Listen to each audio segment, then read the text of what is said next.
Jose, Brian, Alan, please come on.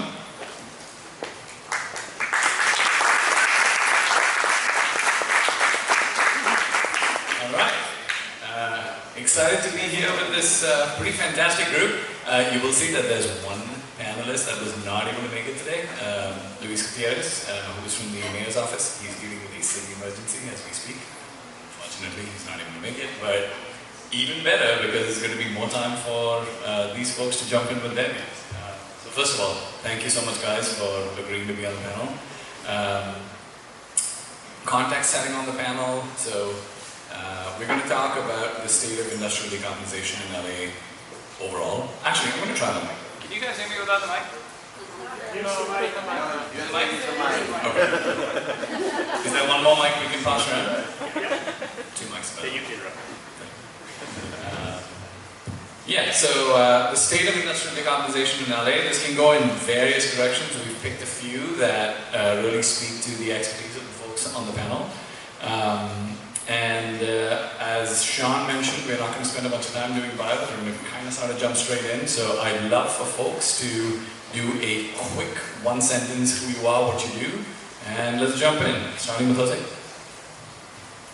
Hey everyone, my name is Jose Urizar. I'm working on a startup that is decarbonizing concrete via de-aggregates. We make a carbon negative aggregate out of forests and agricultural waste. And yeah, we're manufacturing at scale and getting ready to go to market right now. Good luck with that. You guys are really focused to your material.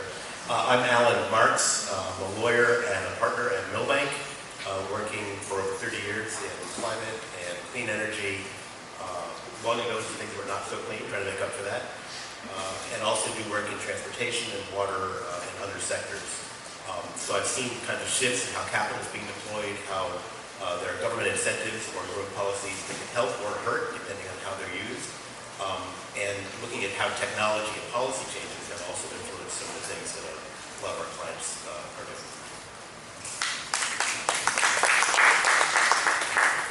Hi everybody, Brian Wayne, managing partner and co-founder of Curve Point Capital. We're a climate tech investor. We invest in structured capital type of solutions, growth stage, broad decarbonization type of goals, built environment, distributed energy resources, advanced materials, etc. Have a beer.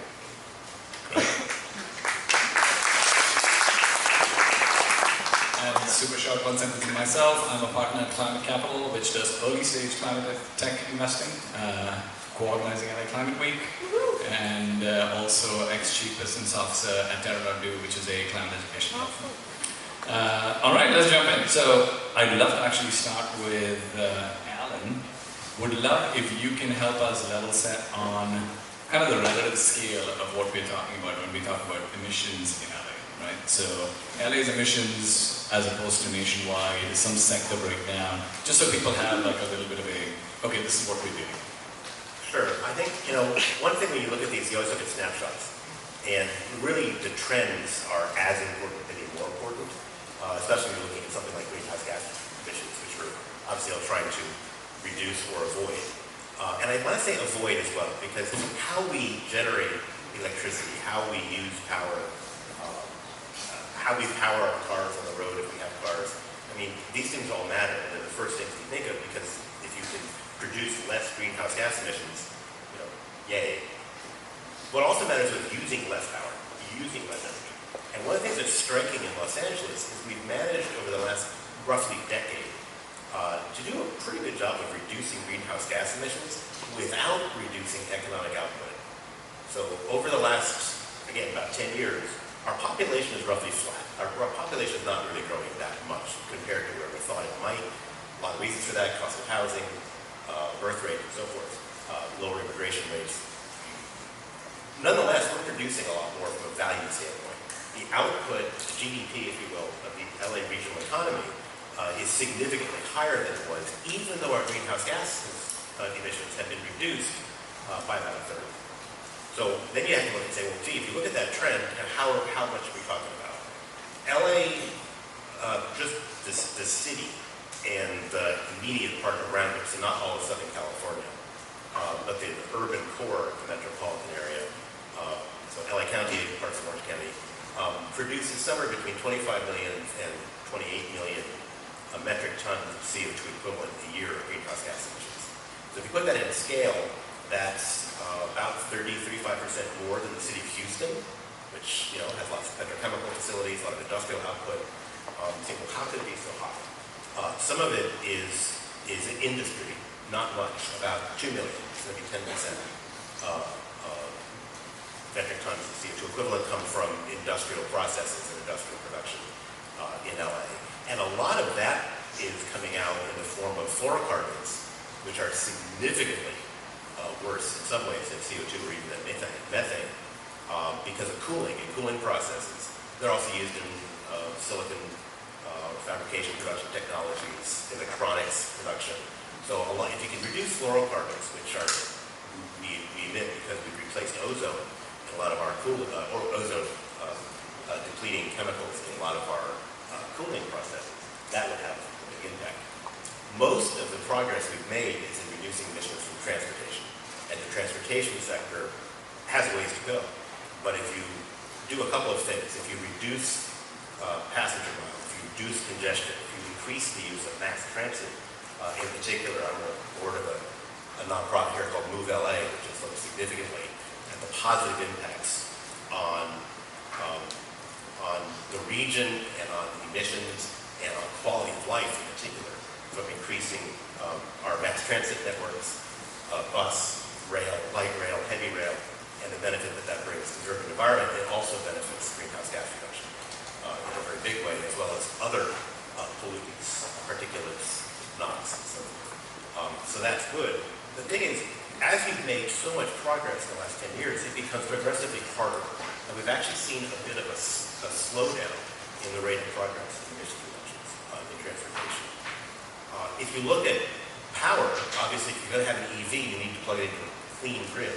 If these EV chargers were going into a grid dominated by coal power, that would not be helping things, it would be hurting it. If you plug it into a grid that's got more renewables and more battery storage in order to make your solar, shift your solar so that it can be used even when the sun's not shining, that has a huge impact. So most of the progress we've made so far is because we've decarbonized power production and we've decarbonized transportation to some extent. And those two trends, I think, will continue, and the pressure then is to make sure that they accelerate. Thanks, Evan. I'd love to actually go deeper, specifically around buildings, which is a pretty big sector in terms of emissions over here. And I actually wanted to pass the mic to Jose, because what you are working on is addressing one of those hard-to-abate, kind of tough problems that Alan talked about, right? So I'd love for you to kind of get a little deeper in the macro picture about what are the complexities in reducing emissions when you get down to that level? Yeah, so I'm sure a lot of you guys may already know that concrete is responsible for 8% of global CO2 emissions. 90% of that emission source is coming from cement, so the binder. Of that cement, 60% comes from the chemical process, so actually breaking down the lime. And then the other 40% is coming from the actual energy usage in there. So the way I see it is there are 3 core ways to decarbonize concrete. You can do it through the binder, you can do it through CO2 injection during the curing of concrete, and then as what our approach is as far as being creative in decarbonizing concrete and creating a quicker solution is doing it through the aggregates, so essentially using the volume of concrete as an outlet for decarbonization. As far as answering the high-level question here that we're seeing for the emissions with cement or concrete in the building material space, what we know right now is that in the built environment, the majority of the energy usage is coming from electricity. So with California policy, we are going net zero, and we're making some progress there. But what's going to happen eventually as we reduce the energy consumption of buildings is the embodied carbon of materials will make up a larger portion of that eventual embodied carbon split within the built environment. So yeah, that's how I see it. And there's a lot of capex out there. Should I elaborate on the capex right now? Yeah, I mean, we have trillions of dollars invested into cement and concrete manufacturing infrastructure right now. If we are to decarbonize that sector, World Economic Forum is suggesting that it will take $750 to $900 billion to decarbonize that. So it is very difficult, and with how policy is moving right now, we have to figure out ways to start moving the needle. And yeah, that's like the macro problem for concrete, and what we're looking to help out that issue with that. That's great. Thanks, Luis. Jose. So I'd love to actually pass on to Brian as we started bringing up the idea of capex. When we were doing our prep call, Brian, you brought up this idea of like there are different time horizons to different solutions, and you kind of need to think about each one of the factors of finance, policy, innovation, technology differently depending on which of the time horizons these solutions falls into, right? So I'd love to kind of take the view of finance when it comes to how to do time horizon planning. You in fact brought up a great example about how a company needs to figure out how to transition this planning over time. I'd love for you to speak a little bit about kind of how finance fits in this time horizon. Sure. It's pretty complex and large topic overall, but there's a lot of different factors into it. So we're going to segment how, we're talking today about industrial decarbonization, and for specifically LA and kind of local municipalities. I mean, there's different ways of approaching. You have to think about how a transition will take place and how to influence those things through different factors. Finance is obviously a very big factor, but that also gets influenced by other things, such as seeing that there's corporate or offtakes that are in place, or specifically on policy. We had another panelist who was supposed to be with us today that was on the mayor side of things, but add some insight on how policy influences, because I think it's dramatically important. But on finance, you think about some different components. So, Alan, you said earlier some of the things on decarbonization that has taken place over the last 10 years, which is great. And a lot of things that we focus on at Curve Point is how do we achieve things now at commercial scale that can optimize or enable existing industries and infrastructure to start to decarbonize. So using less of things or being more efficient. And that a lot of times pertains to energy systems and buildings and physical stuff. And so in the short term, there's tons of solutions out there, and it's trying to understand how to finance those in a way that makes sense for the time horizon of the investors that are going into play, and also on the risk component of things. So in many cases you'll have, and you were bringing up a point we talked about before, is there's a lot of solutions out there, and there's a lot of companies that are building and have technology and de-risk the technology and are really just trying to commercialize and scale up. However, they fail.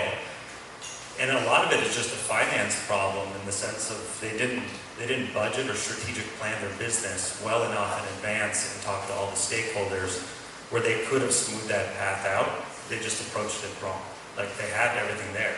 A lot of times there's inferior type of solutions or products that are doing good things, but it's just the management team and the stakeholders who are involved, they execute much better and they're successful in scaling up.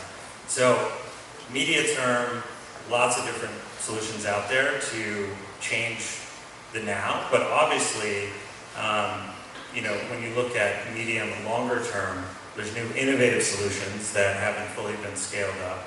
Yeah, that could be transformative, but that takes different types of risk-based capital.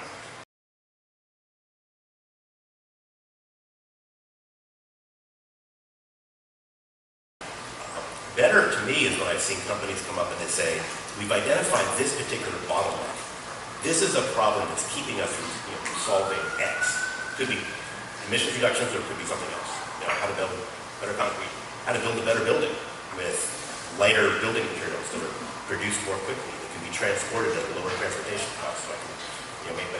or where the building has a better thermal performance or better structural rigidity, what have you. And they find the bottleneck and the technology that is assembled to solve that problem at a price that will work in the market, and then they go about trying to make it work better, more efficiently, and reduce the cost. It's a different way of approaching it. If you can de-risk, and here's where it ties to finance, the last thing I'd say on it. If you can bring risks down, commercial risks, technical risks, regulatory risks, and obsolescence risk, right? Because you don't want to be only good for a short period of time, you have to stick around for a while. If you can bring those risks down, you can attract more debt relative to equity. Equity is very expensive capital. Debt isn't.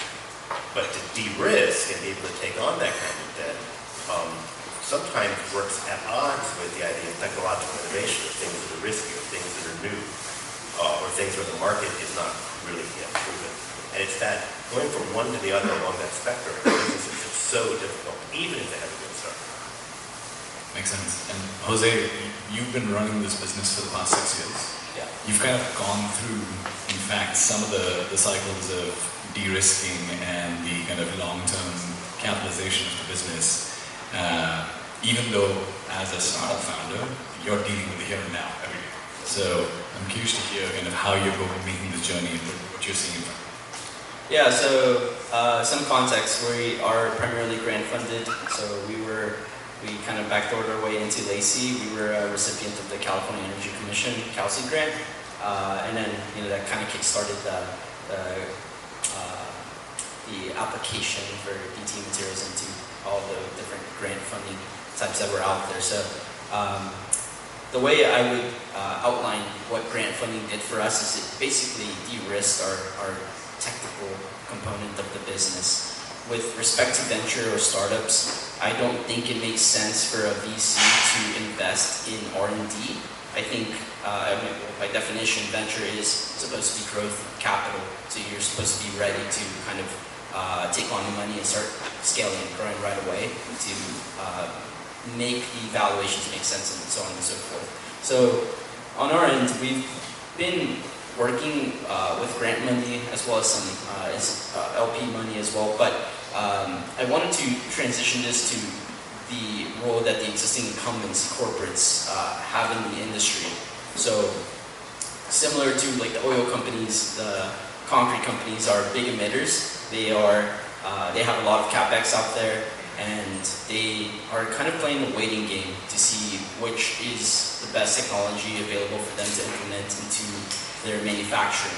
So there are policies that are kind of forcing them to start to think about decarbonization of their products. I think how much they think about decarbonization really depends on whether they're a public company or a private company. If they're a private company, they don't have that external social or investor pressure from the public markets, for example, like ESG compliance and whatnot. If you're a private company, you just don't worry about that. If you're a public company, you have to start thinking about that. So what I would say is that the public companies, so the incumbents, they have a role to play in helping financing the transition to a lower carbon economy, because they simply have all of the resources to make that transition happen. So if there's a technology that can plug and play with their existing assets, I think that's one way to go about it, and that's also why corporate venture arms are starting to exist. So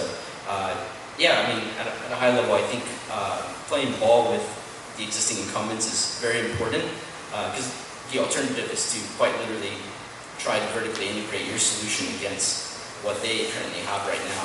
And that, it looks a little daunting when you look at the numbers. So I just wanted to highlight that. Makes sense. So question to all of you guys. I guess, how do you see, one of the big kind of conversations and turmoils in the climate space right now is what is the role of VC, what is the role of structured finance, what is the role of public funding, PPPs, etc. And there's kind of a reshaping going on of the roles that each of these sources of funding are playing. How do you guys see that, and kind of where do you see this needs to go compared to where it is right now? Yeah, in climate decarbonization, it's fairly collaborative, which is a great thing of the investment industry. There's a lot of things on solutionist approach. And so the same thing goes with finance, and thinking about that way, it helps to collaborate more, which needs to happen regardless, because you're talking about different degrees of risk that you're taking on. So those within the capital stack of things and ways things are funded, you've been funded via grants, which is de-risking the technology so you can get to a TRL stage that is meaningful for an early stage climate capital to come in and say, there's enough mitigated technology risk at this point where we feel comfortable in the prospects of the business and how we can help it grow from here. But yeah, the interplay of those different factors are, critically important to address. I mean, there's depending on the stage of the investment, as I said, we focus on really early growth stage companies, so a bit later stage. But we've been doing that for a while, and part of it was we saw that there was really a dearth of capital on scale up. Once you get to a certain inflection point, especially on venture-backed type of businesses, less capital to take on the type of return profiles, especially more capital-intensive businesses, and that funding kind of slows down, especially without other stakeholders. Now, there's lots of policy that has accelerated that dramatically, like, the Infrastructure Act and CHIPS Act and Inflation Reduction Act that have helped to mitigate some of the funding, so increasing some of the funding in certain areas, so not as much funding needs to go to a specific area, and as a result, it's less capital at risk, and that's really an important factor on scaling. So, I mean, there's the interplay between the different types of capital sources and capital stacks continues to evolve. You said public-private partnerships is really, really interesting. As it continues to see more institutional investors partner with government agencies, because what they're doing within that particular fund is they're looking for a particular return, but blended together, they're getting the type of risk that they can, because the government type of capital is really just first loss capital within that fund or vehicle, which more and more things like that are quite interesting. I think it's important to make a distinction between financing a technology, financing a company that's maybe using technology, and financing a specific, say, project or facility. Let's kind of maybe compare where sustainable aviation fuel is compared to wind power 30 years ago. You can kind of see some of the differences. So wind energy, 35 years ago, I did my first wind farm financing in 1991. And a lot of the money for early development was in universities, but there wasn't a huge amount of government money outside of Denmark, really, to do it. California was the only other place that was exploring wind energy. And as it scaled up, it was very fragmented on the manufacturing side. And many manufacturers eventually either failed or consolidated. You go back down the list of wind names, Zond and, Flowwind and Clipper, you go down the list. Today, you're looking at, GE, Vestas, some European, some Asian manufacturers that are fairly large, including China.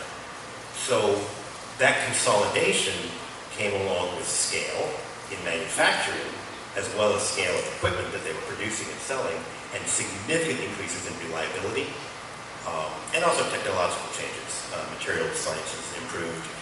Importantly, computer modeling allowed you to scale up new machines very quickly without big prototypes, which are very expensive.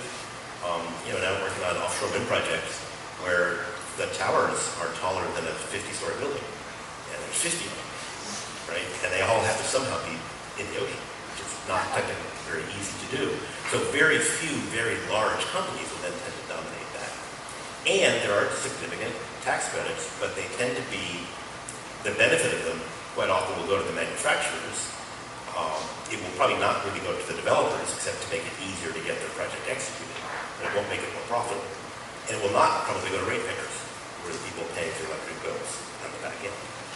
Contrast that with sustainable aviation fuel, which right now, a lot of proprietary proprietary technologies that people are working with, really complicated supply chains that they're having to deal with, where government grants may help in some of the upstream, newer, higher risk technologies, including on feedstock, where there are venture capital arms of ultimate customers like airlines that are investing strategically in some of the equity early stage for some of those companies, where there may be overlaps too with very interesting new computer models and measuring devices and things to kind of figure out if you're really doing something which is good for the environment and how can you build that into your case. But the benchmark pricing is still more expensive than conventional jet fuel, and often is indexed to conventional jet fuel, so you still have to understand fossil fuels and those commodities, and how do you bridge all that? I think insurance products, technology insurance is one, but there are other types of insurance products tied to climate change, but also tied to technology deployment and tied to commercialization of revenue on some of these technologies or projects or facilities that are actually quite useful too. And then you come to the insurance question of, how are insurance companies approaching risk when risk is, say, extreme weather becoming both in one way easier to model because you can see that the things we thought would happen are happening and you have more data. But the other time, what we've shown in the models is it's going to be worse and a little more chaotic, and that's harder to model. So how do you price capital, and how do you price taking on some of those risks in that sort of environment? So the development chain is accelerating. The role of government together with private sector and non-traditional funders like insurance companies, I think is becoming more complicated. But at the end of the day, it's moving faster. And there is certainly more money available. I would answer that question with the lens of having to raise venture capital. So Silicon Valley, you guys have heard of that. Venture really started out with investing in the combination of software and hardware solutions very early on. Those returns were generated as the dot-com boom and software as a service business models came about. Investors realized that they can scale really, really fast because they simply weren't having to ship tangible or like atoms, essentially. In that case, the venture return timelines have been I think they're trying to get returns within 10 years or so. And I think the framing of what venture is with how the world is changing needs to be revamped. The reason for that is just because a lot of the opportunities in SaaS and just software in general have really been taken up already. And the world is changing on the physical side of things. So I think with respect to venture, only a small portion of the capital right now is being deployed into assets that have some kind of hardware or high capex. And I think that there is an opportunity right there. I don't know what the solution is, but I do think that we should all start thinking about how we can deploy capital to these hardware solutions that can tangibly change your physical world and your environment. And that's why for example, CurvePoint, I think their approach is interesting.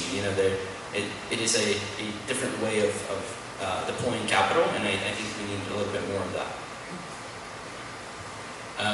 Wanted to open it up to the audience for a few minutes. Yeah, thank you, by the way. And maybe it's easier if I stand. I'm curious. You mentioned, Alan, some of this when you were talking about wind farms, but what's the role of risk not in the technology itself, the market adoption, but in the prevalence of the number of entities that are entering the market? Right, there are too many entities competing with technologies that are not that differentiated, and it's creating distraction and dilution in capital that can go to more concentrated numbers that could actually scale and move technology and move adoption faster. Yeah, I think it's a really good question. I think the fragmentation is a problem for the participants. If you go back 100 years and look at the auto industry, right, where you had lots of people trying to make cars and sell cars, and they were competing with each other and cannibalizing, and most of them went bust, and a few of them ended up consolidating. So what will happen is a few strategics will buy up the winners, either because they want their technology or they want to remove competition. Hopefully they're doing that in a way which is not violating antitrust laws, but let's assume that they are. That concentration of economic power will then give them some pricing power, and they can get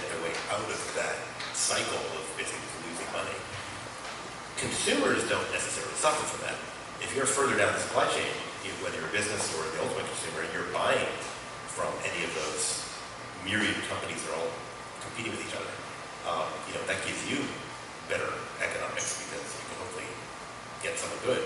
One thing I would point out when we were looking at some of the earlier renewable energy technologies, the manufacturers, they gave you really good warranties in their terms, usually were not bankable, had poor credit, and probably had riskier technology or these bad performance track records, so you were worried about it, and that's why they had to give you that good technology. So if you look at cars, when a new entrant comes into the car market, they often give you a great warranty, or maybe even a leasing program, so you're not even stuck with the car long term, right? They de-risked it that way. Now, that's fine if they actually happen to make a good car. If it turns out their car's got problems, then they have to recall them a lot, right? Or they have to stand behind the warranty claims, or the resale value goes down and no one wants to buy them the next 2 years later. That can be a real problem. So I would say for manufacturers facing that kind of a situation, make sure you're building a quality product. That's number one.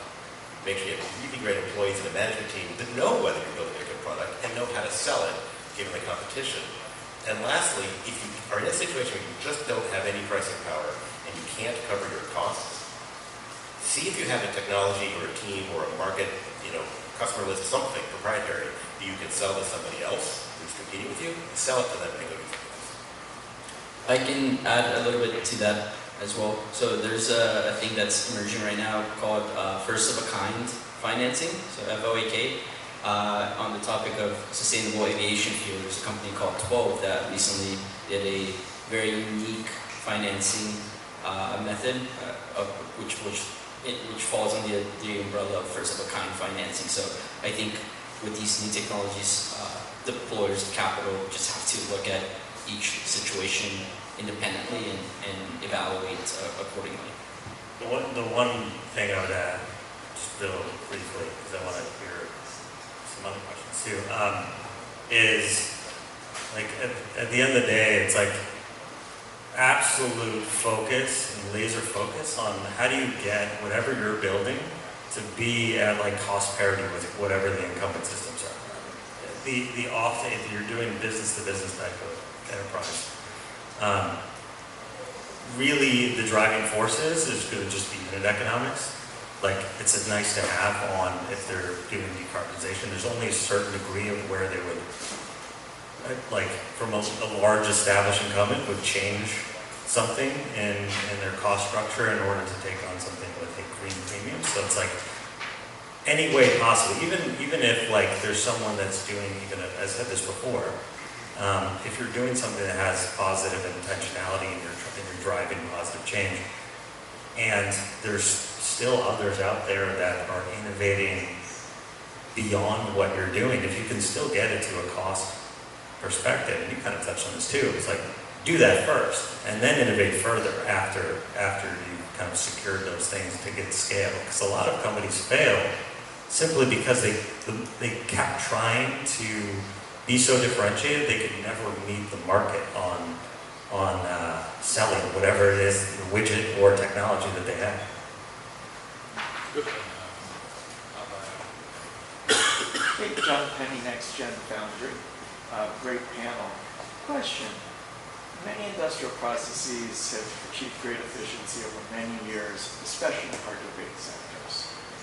Therefore, the cost of innovation and at scale to convert to lower carbon has a huge amount to do with material science, physics, and engineering. Can you talk a little bit about how companies, large and small, should try and be better partnering entities around whether it's through university, policy, national labs, and the like? Because much of this is not just going to hop off, it's not on the cutting room floor, so to speak, of interesting ideas that we miss. These have been areas, there's only 150 million gallons of SAF produced in the world a year. Delta Airlines itself uses 4 billion. They all use 4 billion. So we need giant innovation at literally the level of engineering, physics, chemistry. If you could wave a magic wand, what would make that go faster? Because that's really the ultimate challenge. So I was just last week up at Berkeley teaching law school. Can you paraphrase the question? Yeah, sure. I can try. Where it's going really is looking at how you have more collaboration that's more effective, especially looking at sectors like engineering, like material science. I'm going to add chemistry. Yeah. You mentioned physics, Yeah. right? There's basic research being done. Is it transferring into the commercial space? And in the commercial space, how can we take better advantage of that? I think we're doing an okay but not great job of that, frankly. And there's different models. I mean, Europe does it one way, China does it a different way. The national labs and the major research universities in this country have tremendous expertise, which will become more important. Because what we're really doing now fundamentally is shifting from burning things, right? Burning fossil fuels to generate electricity, for example, or to generate process heat for industrial process, and trying to find a way instead to use innovative materials or innovative chemistry and catalytic reactions and things to get to the same place, right? So when I was in Berkeley last week, they have a new ingenuity hub, they're calling it, for climate, which is trying to bring together across the university different climate technologies and commercialize them, or at least make them available if it's free, to private developers, private sector companies, private industries, and to partner with them so they can do that, and to get it to market quicker, all focused on climate. And they're looking at buildings and building materials, they were looking at energy, of course, they were looking at transportation. They're not really looking at other things that other parts of the university are looking at, like land use, which underlies a lot of transportation decarbonization and power usage, and other things. They're looking at goods movement. They're looking at innovative systems that you can do using AI to better predict where you should have your ships and your trucks at certain times so they can be more efficient to use less power. So they're looking at a lot of different things, but most of it is looking at how do you take basic science in materials and chemistry and physics and get that in collaboration and conversation with private sector actors. The only thing missing from that, by the way, is the commercial piece. So when the United States government, for example, DOE, has a big grant program, and they're going to put out several $1 billion of money to think about it. Green hydrogen hubs are a good example. Some of the other grants that have been announced more recently. Are they solving a commercial problem? Are they trying to solve a cost reduction problem so you can get to the pricing parity rather, that Brian mentioned? It's not always clear that the problems that are trying to be solved and the grant recipients and their application criteria match. I think that's something where we can do a better job to use that government money, which is critically needed, in ways that are more efficient. One 2-sentence thing. I'm incredibly optimistic about a lot of things that are being built right now, just because every day that goes by, things become more efficient at developing newer, faster technology. That's just how it is. Like the technology cost curve has gone down so dramatically. If you look at, like the simplest thing to look at is solar, and it was 50x the price, per kilowatt hour just 15 years ago. Don't quote me on that. I can't remember instead. But still, like that's just because of technology innovation, from manufacturing, from collaboration of different industry sources, and lots of companies failing as a result. That always happens. It's not like every company will succeed. Most companies do fail. But as a result of that failure, there's usually more innovation that is learned from what that failure is, which benefits other companies. And so it's all just a part of the cycle. My question actually follows up on the previous one, which is regarding funding when it comes to commercialization versus basic science. So one of our biggest problems is that there is no funding in basic science anymore. Students can't even afford their rent because they're going to UC Berkeley, and their monthly stipend is only $2,000. So the government is not doing its job. So this kind of goes back to what you were saying, Jose, which is why, like, venture capital does not do R&D, but why not? Because there are leverage points that you could be focusing on to completely exponentially transform the technologies that we're trying to commercialize. It's really, one thing I'd say is just like a factor of risk and the counterparties that are involved in it. They need to ensure that they're having some sort of return profile, and there's also time horizons to that as well. And so there's typically a mismatch. I'm not saying that I have an answer for you per se. I think there's different solutions or platforms out there that are doing things to support funding. There's certainly not enough. There's some innovative ones that are doing things like within university systems that have investment arms. For example, like a lot of people know, like Prime Coalition. It's just an innovative nonprofit investment, venture philanthropy in innovation at MIT. I would love to see more of those. But you probably had a couple things to add there. Yeah, I think that it also goes back to like the technology and the founding team and how you want to go about your commercialization. For example, tying back to the previous question, our company has many different ways to create our raw material. However, we are working closely with the National Renewable Energy Laboratory to use a specific technology called steam explosion. There's a pilot plant that costs them couple millions of dollars that I do not have to finance. So I'm able to go in there and get the data that I need.